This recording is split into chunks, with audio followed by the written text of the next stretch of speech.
ನಮಸ್ಕಾರ ವೀಕ್ಷಕರೇ, ಕನ್ನಡ ಎಕ್ಸಾಮಿನೇಷನ್ ಅದರೊಂದಿಗೆ ಲೇಟೆಸ್ಟ್ ಒಂದು ಬ್ರೇಕಿಂಗ್ ನ್ಯೂಸ್ ಏನಪ್ಪಾ ಅಂದರೆ DME-ನಿಂದ ಯಾರೆಲ್ಲ ವಿದ್ಯಾರ್ಥಿಗಳು NTA ಪರೀಕ್ಷೆಗೆ ಅಪ್ಲೈ ಅಂದರೆ ನೀಟ್ ಪರೀಕ್ಷೆಗೆ ಅಪ್ಲೈ ಮಾಡುವಾಗ ಸ್ಟೇಟಲ್ಲಿ ಕರ್ನಾಟಕದ ಆಯ್ಕೆ ಮಾಡ್ಕೊಂಡಿರ್ತಾರೆ ಆ ಎಲ್ಲ ವಿದ್ಯಾರ್ಥಿಗಳ ಕಂಪ್ಲೀಟ್ ಡೀಟೇಲ್ ಇನ್ಫಾರ್ಮೇಷನ್ DME-ಇಂದ KEಗೆ ಬಂದಿದೆ. ಇದೇ ಮೊದಲನೇ ಸಲ ಆ್ಯಕ್ಚುಲಿ KE ಪಬ್ಲಿಷ್ ಮಾಡಿದ ಡೀಟೇಲ್ ಇನ್ಫಾರ್ಮೇಷನ್ DME-ನಿಂದ ಬಂದಿರೋದು ಡೈರೆಕ್ಟ್ ಪಬ್ಲಿಷ್ ಮಾಡಿದ್ದಾರೆ.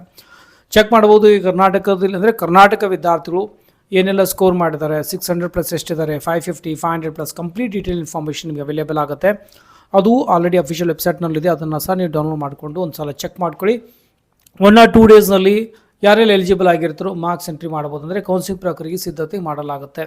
ಸೊ ಭಾಳ ಬೇಗನೆ NMC-ನಿಂದೂ ಸಹ ಏನಪ್ಪ ಅಂದರೆ ಸ್ಕೆಡ್ಯೂಲ್ ಬರಬೇಕಾಗುತ್ತೆ. ಬಂದಾಗ MCC ಮೊದಲನೇ ರೌಂಡ್ ಆದ ನಂತರ ನಮ್ಮ ಹತ್ರ ಮೊದಲನೇ ರೌಂಡ್ ಸ್ಟಾರ್ಟ್ ಆಗುತ್ತೆ. ಅಂದರೆ ಆಲ್ಮೋಸ್ಟ್ 15-20 ಡೇಸಲ್ಲಿ ನಮ್ಮ ಹತ್ರ ಏನಪ್ಪ ಅಂದರೆ ಮೊದಲನೇ ರೌಂಡ್ ನಡೆಯುವಂಥ ಸಾಧ್ಯತೆ ಇದೆ. ಬಟ್ ಏನಿದೆ, ಮಾರ್ಕ್ಸ್ ಎಂಟ್ರಿ ಮಾಡೋದಕ್ಕಾಗಿ ಆಗಿರ್ಬೋದು ಅಥವಾ ಫ್ರೆಶ್ ಆಗಿ ಯಾರೇನು ಅಪ್ಲೈ ಮಾಡಿಲ್ಲ ಅವರಿಗೂ ಸಹ ನಿಮಗೆ ಅವಕಾಶ ಮಾಡಿಕೊಡ್ತಾರೆ.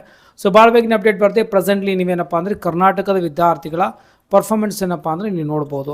ಅದರ ಲಿಂಕ್ ವಾಟ್ಸಪ್ ಚಾನಲಲ್ಲಿ ಅವೈಲೇಬಲ್ ಆಗಿರುತ್ತೆ. ಡೌನ್ಲೋಡ್ ಮಾಡ್ಕೊಳ್ಳಿ ಅಥವಾ ಅಫಿಷಿಯಲ್ ವೆಬ್ಸೈಟ್ಗೆ ವಿಸಿಟ್ ಮಾಡಿ ಡೌನ್ಲೋಡ್ ಮಾಡಿಕೊಂಡು ಚೆಕ್ ಮಾಡ್ಕೊಳ್ಳಿ.